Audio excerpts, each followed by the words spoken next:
Wabarakatuh. Alhamdulillah, alhamdulillahirabbil alamin. Hamdan katsiran thayyiban mubarakan fi kama yuhibbu rabbuna wa yarda.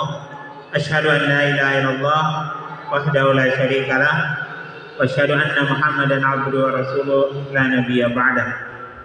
Allahumma shalli ala Muhammad wa ala alihi wa sahbihi wa man tabi'ahum bi ihsanin ila yaumiddin. Amma ba'd. Pertama-tama tentu kita bersyukur kepada Allah Subhanahu wa taala. Pada sore hari ini kita kembali dikumpulkan di tempat ini dalam majelis ilmu, majelis yang dimuliakan oleh Allah Subhanahu wa taala. Juga kita dikumpulkan di tempat yang mulia di salah satu rumah Allah Subhanahu wa taala. Salawat dan salam tentu kita juga tak lupa untuk kirimkan pada Nabi Muhammad SAW, kepada keluarga beliau, kepada para sahabatnya radhiyallahu anhum ajma'in, serta seluruh manusia yang mengamalkan sunnah-sunnah beliau hingga yaumil akhir nanti. Para ibu sekalian, insyaallah dirahmati Allah Subhanahu wa taala. Pada kesempatan kali ini kami ingin menyampaikan materi tentang muhasabah.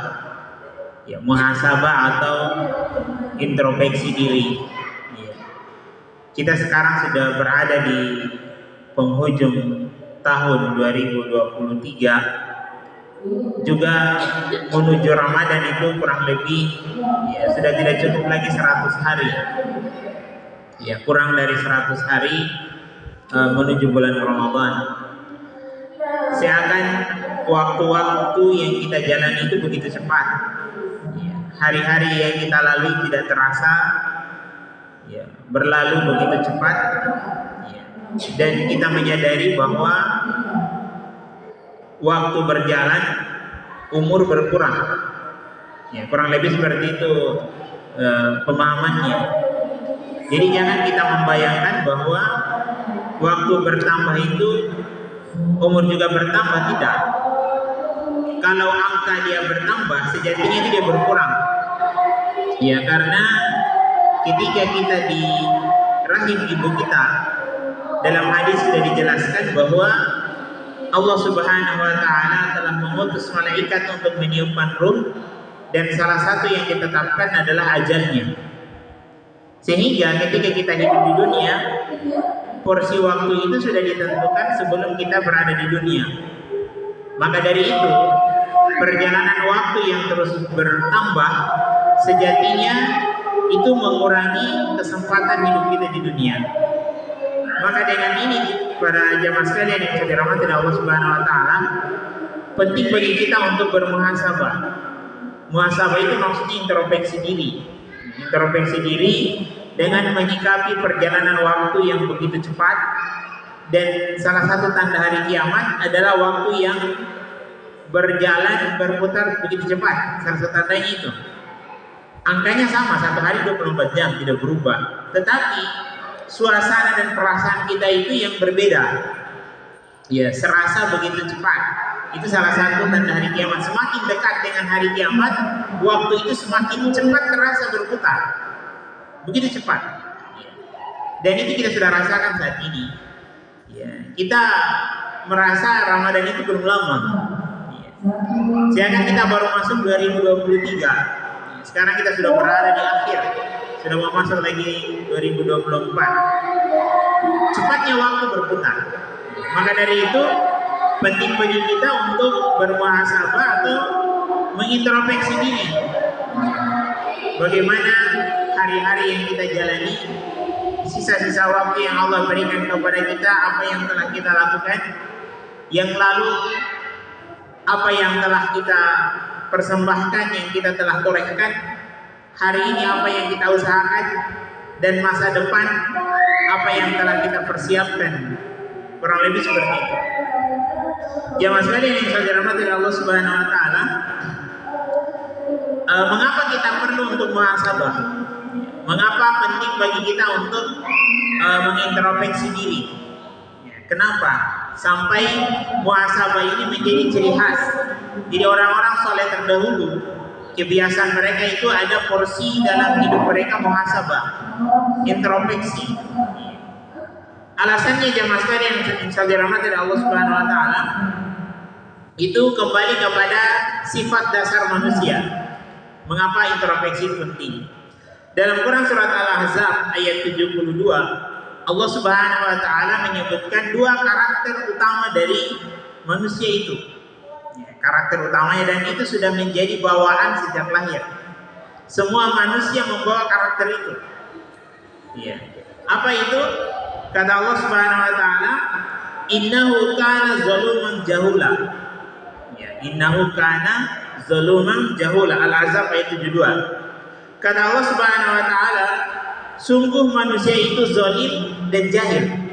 Ini dua karakter dasar manusia. Zalim dan jahil. Kenapa dia zalim? Zalim itu kan maksudnya menempatkan sesuatu tidak pada tempatnya. Itu definisi zalim. Lawannya adil. Adil itu menempatkan sesuatu pada tempatnya. Karakter manusia yang pertama yang disebutkan oleh Allah Subhanahu wa taala dalam Quran surat Al-Ahzab ayat 72 tadi, yang pertama adalah zalim. Kenapa dia zalim? Karena manusia itu adalah makhluk yang memiliki keterbatasan. Manusia memiliki kekurangan, beda dengan malaikat. Iya. Malaikat dulu diciptakan oleh Allah Subhanahu wa taala.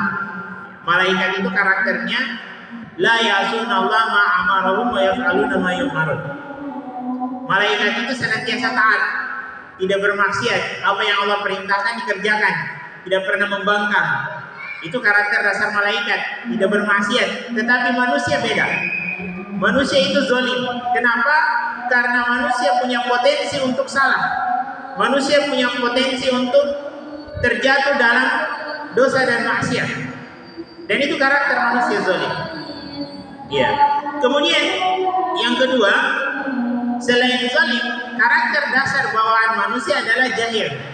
Jahil itu maksudnya kurang ilmu. Ya, kurang ilmu. Dan itu disebutkan oleh Allah Subhanahu wa taala di ayat yang lain dalam Quran surat Fussilat ayat 40. Bukan ya.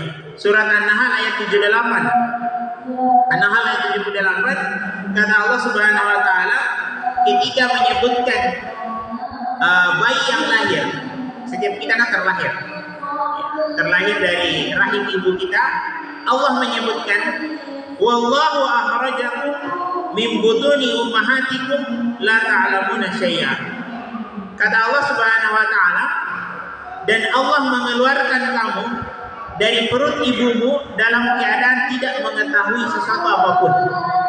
Jadi kita lahir di dunia ini, ya, kata Allah Subhanahu wa taala, min butuni ummahatikum la ta'lamuna syai'a. Kita keluar dari perut ibu kita masing-masing dalam kondisi kita tidak tahu apa-apa. Kita tidak tahu apa-apa. Makanya manusia itu bawaannya jahil. Bawaan dasar dari manusia itu adalah jahil, kurang ilmu. Ya. Kemudian Allah Subhanahu wa taala dalam lanjutan ayat tersebut, ya, kata Allah Subhanahu wa taala, wa ja'ala lakumus sam'a wal absara wal afidah la'allakum tashkurun. Tapi kami kasih modal. Karena manusia lahir dalam kondisi tidak tahu apa-apa, Allah kasih kita modal. Apa modal yang Allah berikan kepada setiap kita? Allah katakan, ya, dan Allah memberikan kamu pendengaran. Kita punya pendengaran. Kemudian kata Allah Subhanahu wa taala, kami juga memberikan kalian penglihatan. Dan juga selain pendengaran dan penglihatan, kata Allah, kami juga memberikan kalian hati, la'allakum tashkurun, agar kalian bersyukur. Ini modal. Kita punya pendengaran, kita punya mata, dan kita punya hati yang bisa mengangkat kejahilan itu. Makanya ada proses belajar sehingga kejahilan itu bisa terangkat pada diri kita. Ini dua alasan kenapa introspeksi diri itu menjadi hal yang penting. Karena manusia, yang pertama karena manusia sifat dasarnya zalim, mudah untuk berbuat salah, mudah terjatuh kepada perbuatan dosa dan maksiat. Kemudian yang kedua, karakter dasar dari manusia itu adalah jahil atau kurang ilmu. Maka jamaah sekalian yang dirahmati oleh Allah Subhanahu wa taala, mengapa introspeksi diri ini menjadi perkara yang sangat penting. Kenapa begitu penting? Sehingga kita perlu untuk bermuhasabah, perlu untuk mengintrospeksi diri. Tadi kita sudah sebutkan dua karakter dasarnya. Tentu menjadi hal yang penting. Alasan yang pertama adalah agar kita tidak larut dalam kezaliman. Benar, memang karakter dasar manusia zalim. Karakter dasar manusia itu zalim. Dengan introspeksi diri itu bisa mencegah diri kita larut dalam kezaliman atau tenggelam dalam perbuatan dosa dan maksiat. Itu pentingnya. Kalau kita tidak mengintrospeksi diri, kalau kita tidak bermuhasabah, boleh jadi seseorang itu akan larut dalam kezaliman yang menjadi karakter dasarnya, sehingga dia lupa.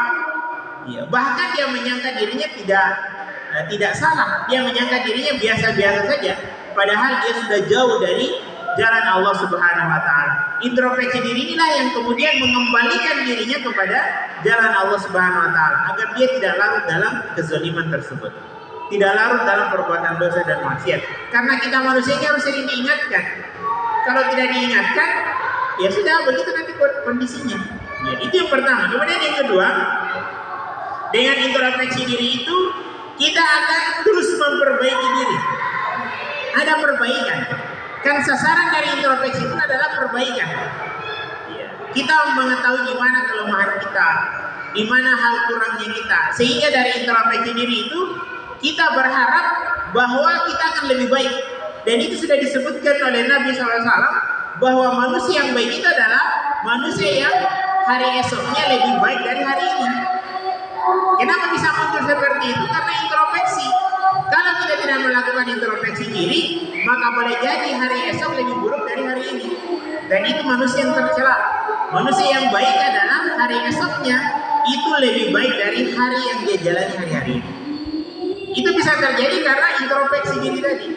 Dia menemukan kekurangannya, apa hal yang perlu diperbaiki, sehingga terus dari waktu ke waktu dia selalu ada perbaikan menuju ke arah yang lebih baik. Kemudian jamaah sekalian yang salah dirahmati oleh Allah Subhanahu wa taala, setelah kita memahami dua karakter dasar manusia, kemudian arti penting dari introspeksi diri, kemudian perkara selanjutnya yang juga penting untuk kita ketahui adalah bagaimana caranya kita mengintrospeksi diri. Bagaimana caranya kita bermuhasabah? Kan penting juga kita tahu caranya. Boleh jadi kita sudah tahu konsepnya, kita sudah paham, tetapi caranya tidak tahu.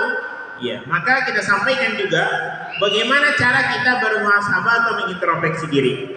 Cara yang pertama agar kita bisa bermuhasabah atau mengintrospeksi diri adalah tentu dengan ayat-ayat Allah Subhanahu wa taala. Ini introspeksi diri yang sangat manjur.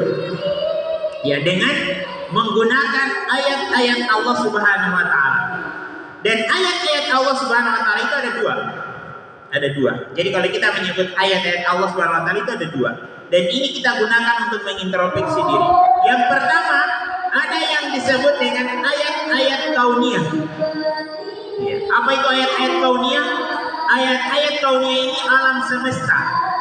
Apa yang kita lihat, apa yang kita dengar, yang kita rasakan, itu ayat-ayat kauniyah. Kita bisa melihat alam semesta ini sebagai bahan introspeksi diri kita. Sebagai bahan introspeksi diri. Kita dulu pernah saya sampaikan tentang misalnya semut. Bagaimana ketika kita menggunakan ayat-ayat kauniyah dari semut, kita bisa mendapatkan pelajaran dari semut tadi. Bagaimana semut bisa mengangkat beban lebih berat dari bobot tubuhnya. Bagaimana karakter dasar semut misalnya, persaudaraan mereka dan lain sebagainya. Alam semesta, pepohonan, antariksa, bintang-bintang, itu semua menjadi ayat-ayat kauniyah yang bisa kita jadikan sebagai bahan introspeksi diri. Dan satu poin yang dari ayat-ayat kauniyah tadi yang bisa kita jadikan bahan introspeksi diri dan itu ditekankan oleh Nabi Shallallahu Alaihi Wasallam adalah tentang ayat kauniyah yang berkaitan dengan kematian. Dan ini pelajaran yang sangat berharga berkaitan dengan introspeksi diri. Karena Nabi Shallallahu Alaihi Wasallam dalam hadis riwayat Tirmizi mengatakan akhsiru zikraha zimil lazat. Perbanyaklah kalian mengingat penghancur kenikmatan. Ya, penghancur kenikmatan itu adalah kematian. Itu ayat-ayat kauniyah. Nah, ini ayat-ayat kauniyah. Dan ini menjadi realita yang terjadi di tengah kehidupan kita. Sini berganti itu terjadi. Dan ini menjadi ayat-ayat kauniyah. Namun sayangnya sedikit sekali manusia mengambil pelajaran dari ayat-ayat kauniyah ini. Padahal Nabi SAW sudah memberikan penekanan aksiru zikraha zimil lazat. Perbanyaklah kalian mengingat penghancur kenikmatan, yaitu kematian tadi. Jamaah sekalian yang saya dirahmati oleh Allah Subhanahu wa taala, introspeksi diri atau muhasabah diri dengan ayat-ayat kauniyah yaitu kematian itu menjadi hal yang sangat manjur untuk mengembalikan diri kita ke jalan Allah Subhanahu wa taala. Setidaknya ada 3 hal positif yang kita bisa peroleh ketika kita membiasakan diri muhasabah, memperbanyak mengingat penghancur kenikmatan tersebut. Yang pertama adalah kita akan semangat beribadah kepada Allah Subhanahu wa taala. Jadi kalau kita rasa-rasa lagi malas sholat, malas baca Quran, sibuk jauh dengan masjid, ingat-ingat bahwa suatu saat saya akan mati. Itu akan mengangkat semangat kita beribadah kepada Allah Subhanahu wa taala. Jadi kalau kita lagi rasa-rasa malas baca Quran, malas untuk berinfak, ingat-ingat suatu saat saya akan meninggalkan dunia ini dan saya tidak membawa apa-apa, tetapi saya membawa amal ibadah saya. Itu dampak yang pertama. Dampak yang kedua adalah dengan mengingat ayat-ayat kauniyah yang berkaitan dengan kematian tadi adalah bahwa kita akan segera bertobat. Ya, segera bertobat kepada Allah Subhanahu wa taala dan tidak akan menunda-nunda. Ya, banyak orang menunda-nunda taubat karena dia berpikiran saya masih hidup 20 tahun lagi. Umur saya masih panjang, saya masih kuat, saya masih sehat, saya masih muda. Dan ini bisa membuat orang terlena. Ya, kematian itu tidak menunggu orang harus tua, tidak menunggu orang harus sakit.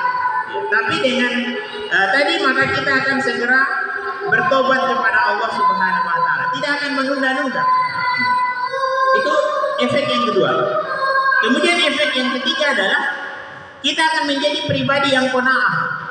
Ya, pribadi yang qanaah. Qanaah itu maksudnya ridho dengan pemberian Allah Subhanahu wa taala. Itu qanaah. Jadi kalau orang yang angan-angannya panjang, ingin hidup 1000 tahun lagi, walaupun itu mustahil, tidak mungkin, ya maka dia susah untuk qanaah. Tapi kalau orang yang senantiasa mengintrospeksi diri, memuhasabah diri, maka dia akan menjadi pribadi yang qanaah, senantiasa ridho dengan pemberian Allah Subhanahu wa taala. Senantiasa paling enak, ini toh kan dunia juga, suatu saat kita akan tinggalkan. Ini bukan tempatnya kita. Maka dia akan qanaah. Ya, dia akan qanaah menerima setiap apa yang Allah Subhanahu wa taala berikan. Tetapi kalau orang yang tidak qanaah menjadikan dunia sebagai obsesinya, maka dia akan senantiasa mengukur sesuatu dengan indikator materi. Susah untuk dia qanaah. Ya, ini beberapa dampak ketika kita menjadikan ayat-ayat kauniyah yaitu kematian sebagai bahan introspeksi diri. Kita akan semangat dalam ibadah, segera bertobat, tidak akan nunda-nunda. Kemudian yang ketiga adalah menjadi pribadi yang qanaah. Sebaliknya, orang-orang yang tidak menjadikan introspeksi diri ayat-ayat kauniyah yang berkaitan dengan kematian tadi, maka yang pertama yang akan melanda dirinya adalah malas beribadah. Dia akan malas. Ya, kenapa? Dia pikir nanti nih kalau saya sudah tua, nanti ini menjadi penyakit sehingga akan membuat dirinya malas untuk memaksimalkan hidupnya beribadah kepada Allah Subhanahu wa taala. Kemudian yang kedua adalah dia akan nunda-nunda taubat. Nanti nih kalau hati saya sudah siap. Sering kita dengar orang bilang begitu. Kenapa kamu tidak sholat? Saya belum bisa ya. Masih kotor. Nanti nih saya belum siap untuk sholat. Baru kapan? Ya. Kapan baru siap? Ya. Sering kita dengar seperti ini. Jadi nunda-nunda nanti. Kemudian yang ketiga adalah tidak akan ridho dengan pemberian Allah Subhanahu wa taala. Ini ayat-ayat kauniyah yang bisa kita jadikan bahan introspeksi diri. Kemudian yang kedua Ayat-ayat Allah itu ada namanya ayat-ayat syariah. Ya. Ayat-ayat syariah ini maksudnya Al-Quran dan hadis-hadis Nabi SAW. Jadi dari Al-Fatihah sampai An-Nas itu ayat-ayat syariah. Ya, kalamullah, firman Allah Subhanahu wa taala, dan itu kita bisa jadikan sebagai bahan introspeksi diri. Ya, para ulama itu memberikan pesan kepada kita, setiap ayat yang kita baca di dalam Al-Quran atau setiap hadis yang kita baca atau yang kita dengarkan, arahkan ke diri kita. Jangan kita berpikir, bukan saya itu, orang lain yang dimaksud. Tidak. Setiap ayat yang kita baca di dalam Al-Quran atau yang kita dengarkan, kita pahami itu, selalu kita mengarahkan ke diri kita. Hadis juga seperti saya berikan contoh. Misalnya Allah Subhanahu wa taala menyebutkan dalam Quran surat Al-Jasiyah ayat 15. Dalam Quran surat Al-Jasiyah ayat 15, Allah Subhanahu wa taala, ini satu contoh saja. Allah mengatakan, "Man 'amila shalihan falinafsi, wa man asa'a fa'alaiha." Kata Allah Subhanahu wa taala, barang siapa yang mengerjakan amal soleh, maka itu untuk dirinya. Wa man asa'a fa'alaiha, dan barang siapa yang mengerjakan kejahatan, maka itu untuk dirinya juga. Maka ini kita arahkan ke diri kita, ayat-ayat seperti ini. Maka kita arahkan ke diri kita, kalau saya buat amal soleh, itu untuk diri saya, bukan untuk orang lain. Jadi kalau saya sholat, yang untung saya, bukan orang lain. Begitu juga sebaliknya, kalau saya tidak sholat, maka yang rugi saya, bukan orang lain. Langsung kita arahkan ke diri kita. Jadi ayat-ayat syariah itu menjadi bahan introspeksi diri. Ya. Jadi kalau saya tidak sholat, saya rugi. Tapi kalau saya sholat, saya jaga yang wajib, saya rutinkan yang sunnah, yang untung saya. Karena Allah sudah mengatakan, orang buat amal soleh itu untuk dirinya. Begitu maksudnya, kita menjadikan ayat-ayat syariah itu langsung kita mengarahkan ke diri kita. Ya. Kemudian misalnya Allah Subhanahu wa taala di dalam Al-Quran banyak mengangkat kisah-kisah. Ya, kurang lebih sepertiga bagian dari Al-Quran itu kan kisah. Kisah Nabi Musa, kisahnya Fir'aun, kisahnya Qarun. Jangan kita baca kisahnya Qarun, Qarun itu yang dimaksud. Bukan seperti itu. Qarun yang dimaksud, tapi itu bisa menjadi pelajaran untuk kita. Ya, bagaimana orang-orang yang sombong dengan hartanya. Allah kisahkan Qarun sebagai pelajaran. Allah kisahkan Fir'aun sebagai pelajaran buat kita. Jadi seperti itu. Dan Allah sudah mengatakan dalam Quran surat Yusuf ayat 111, laqad kana fi qasasihim ibratun lil albab. Kisah-kisah yang kami sebutkan di dalam Al-Quran, kata Allah, menjadi ibrah, pelajaran bagi orang-orang yang berakal. Jadi ayat-ayat syariah seperti itu kita bisa menjadikan bahan introspeksi diri. Kemudian juga hadis-hadis Nabi SAW, ketika kita baca atau kita dengarkan, maka kita mengarahkan kepada diri kita sebagai bahan introspeksi diri. Saya sebutkan contohnya. Misalnya dalam Quran surat dalam hadis riwayat Bukhari, Nabi SAW mengatakan, nikmatani maghbunun fihi ma katsirun minan nas as-sihhatu wal farah. Dua nikmat, kata Nabi SAW, yang dua nikmat ini kebanyakan manusia lupa darinya. Manusia tertipu dari dua nikmat ini, yaitu as-sihhatu wal farah, kesehatan dan waktu luang. Jadi kalau kita baca seperti itu, langsung kita mengarahkan kepada diri kita sebagai bahan introspeksi diri, bahwa Nabi sudah mewanti-wanti, Nabi sudah memberikan peringatan tentang dua nikmat yang banyak dilupakan oleh manusia. Yang pertama kesehatan, yang kedua waktu luang. Banyak orang lupa ini. Orang kalau lagi sehat, sudah mau buat apa saja kan bisa. Saya lagi kuat, fisik saya prima, saya bisa melakukan apa saja. Sehingga dia lupa bahwa setiap saat atau setiap diri kita itu tidak selamanya sehat. Ada masa di mana kita sakit. Dan itu dunia seperti itu. Allah akan pergilirkan. Ada masa di mana kita sehat, ada masa di mana kita sakit. Maka di saat nikmat sehat itu diangkat oleh Allah Subhanahu wa taala, baru muncul kesadaran, ternyata hidup sehat itu nikmat. Begitu juga waktu luang. Kita kalau punya waktu luang, kadang manusia bingung, apa yang saya kerja nih? Apa yang saya mau bikin? Akhirnya larinya kemana? Game online, main game, 2 jam 3 jam habis. Ini pemborosan waktu luang. atau starter motor jalan-jalan mutar-mutar, tidak ada tujuan. Tiba simpangan, bingung mau belok kanan belok kiri, belok kanan lagi. Kenapa? Karena tidak ada tujuannya. Waktu luangnya habis. Jadi ini penting ketika kita membaca hadis, kita selalu mengarahkan kepada diri kita, sehingga itu bisa menjadi bahan introspeksi diri. Jadi itu yang pertama jamaah sekalian yang saya dirahmati Allah Subhanahu wa taala, cara untuk mengintrospeksi diri adalah dengan ayat-ayat Allah Subhanahu wa taala, baik ayat-ayat kauniyah maupun ayat-ayat syariah. Kemudian yang kedua yang kita bisa lakukan sebagai cara kita mengintrospeksi diri adalah terus belajar. Terus kita belajar. Baik yang kita pelajari itu adalah ilmu agama, tentunya lebih utama, dan juga ilmu-ilmu dunia. Ya. Dari belajar inilah kemudian kita bisa menjadikan sebagai introspeksi diri. Kalau tadi ilmu agama kita sudah bahas, termasuk ilmu dunia yang kita pelajari itu sebagai bahan introspeksi diri. Sangat jarang juga kita temukan orang belajar ilmu dunia sebagai bahan introspeksi diri. Ya. Coba itu orang-orang yang secara keilmuan dia maju, karena dia tidak punya dasar keimanan, ilmu yang dia pelajari tidak bisa dijadikan sebagai dasar untuk introspeksi diri.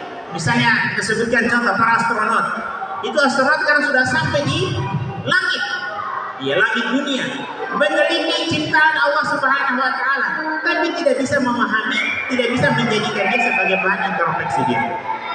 Ya. Jadi ilmu-ilmu dunia yang kita pelajari, apakah misalnya kita pelajari ilmu biologi, ya kita belajar ilmu biologi, itu bisa menjadi bahan introspeksi diri. Misalnya saya dalam ilmu biologi diceritakan bagaimana proses manusia terbentuk dari nutfah, segumpal darah menjadi segumpal daging. Itu kan ayat-ayat introspeksi diri bahwa kita dahulu ini tidak langsung jadi seperti ini. Kita tidak langsung punya mata, tidak langsung punya kepala, punya tangan, punya kaki, tidak. Tetapi ada proses di mana Allah memproses itu dari nutfah, segumpal darah, segumpal daging, ada tulang, berproses 9 bulan baru kita lahir. Itu kita pelajari di biologi. Ya, maka itu bisa menjadi bahan introspeksi diri. Ya. Kalau kita mau sombong, mau apa, kita dahulunya adalah makhluk yang lemah, lahir tidak bisa menjaga diri kita. Orang tua yang istilahnya merawat, membesarkan sampai kita berbadan yang kuat seperti ini. Itu menjadi bahan introspeksi diri. Begitu juga misalnya kita belajar ilmu geografi. Ya, ilmu geografi. Kita belajar matahari, antariksa, belajar bumi. Ya, itu semua bisa menjadi bahan introspeksi diri. Nah, masalah kita saat ini adalah orang sekedar belajar saja, ilmu itu sekedar dihafal dan tidak dipahami, sehingga tidak bisa menjadi bahan introspeksi diri. Nah, itu yang kedua. Kemudian yang ketiga, jamaah sekalian yang salah dirahmati oleh Allah Subhanahu wa taala, menjadi cara bagi kita untuk mengintrospeksi diri adalah bersifat terbuka pada setiap saran dan kritikan dari orang lain. Ya, setelah kita menempuh cara ayat-ayat kauniyah, kemudian juga kita terus belajar dengan ilmu itu kita bisa jadikan sebagai bahan introspeksi diri. Hal yang ketiga juga cara kita mengintrospeksi diri adalah bersikap terbuka. Ya, terbuka terhadap setiap saran dan kritikan dari orang lain. Hal yang mustahil kita akan menjalani kehidupan tanpa saran dan kritikan. Itu tidak mungkin. Ya, pasti kita akan menemukan saran, pasti kita akan menemukan kritikan. Jadi kalau orang alergi dengan saran dan kritikan, maka sulit untuk maju. Tidak bisa itu, sulit. Nabi SAW itu kalau kita baca sejarah, sering melibatkan sahabat-sahabatnya dalam musyawarah. Dan di dalam Al-Quran ada surah tentang musyawarah. Kenapa Nabi tidak ngotot saja? Saya kan Nabi, saya dikasih wahyu. Kalau Nabi mau ngotot kan seperti itu, tidak usah melibatkan sahabat. Tapi Nabi selalu bermusyawarah dengan sahabat-sahabatnya. Sahabat-sahabatnya juga paham.